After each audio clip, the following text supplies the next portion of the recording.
6h37, ITN de volta, direto de Campina para toda a Paraíba. Brigadão por escolher o jornalismo da Rede ITA para ficar bem informado todas as noites.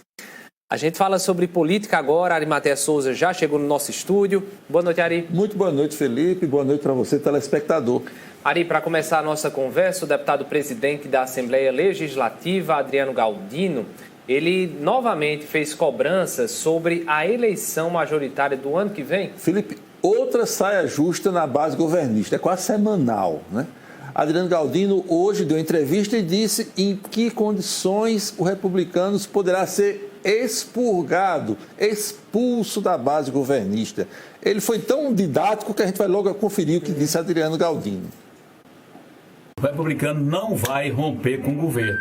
Agora, pode ser que o governo diga assim, olha, a porta da saída é ali, para o Republicano. E como é que o governo vai dizer isso para o Republicano? O senhor está dizendo que se o governo quiser que rompa com os republicanos não rompem, mas se o governo quiser... Não, deixa eu explicar melhor. Vocês não botam na minha boca, não. A intenção do Republicano é ficar na base do governo.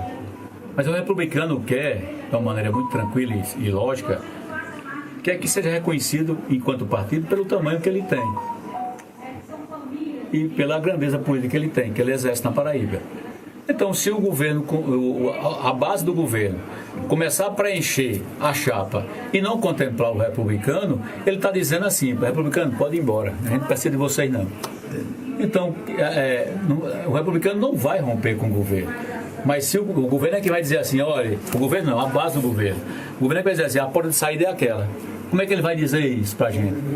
Não contemplando a gente dentro da grandeza que o republicano merece. Deu para entender? Ô, presidente, o senhor... Então, ontem tem um de vocês, que eu não vou dizer o nome, que era bastante crítico ao republicano. Eu digo, então vamos formar a chapa.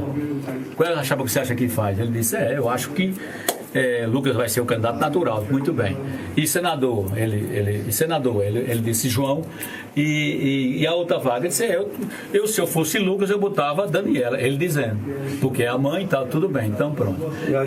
E a vice, ele disse, se isso é prefeito, tem pelo menos condições de botar o vice, isso aí, o republicano. Ele disse, é mesmo, e o republicano? Aí ele fez, e aí, o republicano, então não é o republicano que vai romper, a base do governo, pensando assim, que está indicando a nós, o republicano, a porta da saída. Deu para entender agora? A chapa vai dizer se o republicano fica no governo ou não. A própria base que vai dizer se precisa da gente lá no governo ou não. É muita confusão para uma base governista só. Ari, ainda lá pelas bandas da capital, hoje a gente teve a reação do rompimento do prefeito de Santa Rita com o antecessor dele. Divulgamos ontem aqui no ITN que o prefeito Jackson Alvino botou para fora o seu antecessor e padrinho político e primo, Emerson Panta. É o rompimento desse agrupamento da cidade de Santa Rita, que é o terceiro maior colégio eleitoral da Paraíba, expressiva em períodos eleitorais. Hoje, a deputada Jane Panta, que é a esposa do ex-prefeito do ex-prefeito Emerson Panta, haja sobrenome, falou na Assembleia sobre esse rompimento com o atual prefeito. A vida e a política, ela não é feita de imposição. Ninguém pode impor gratidão a ninguém. O que eu, doutora Jane e doutor Emerson pode fazer é dar testemunhos de gratidão. Eu sou grata a Deus pela minha vida. Eu me salvei de um câncer. Eu sou grata a Deus por ter feito o sucessor de Santa Rita, coisa que Santa Rita nunca fez. Eu sou grata a Deus por ter um esposo chamado Dr. Emerson Panta, que tirou Santa Rita do lixo, que colocou o pagamento em dia, que junto comigo, com a única deputada que colocou emenda para Santa Rita, nós construímos um hospital infantil. Foi o doutor Emerson que levantou tijolo por tijolo.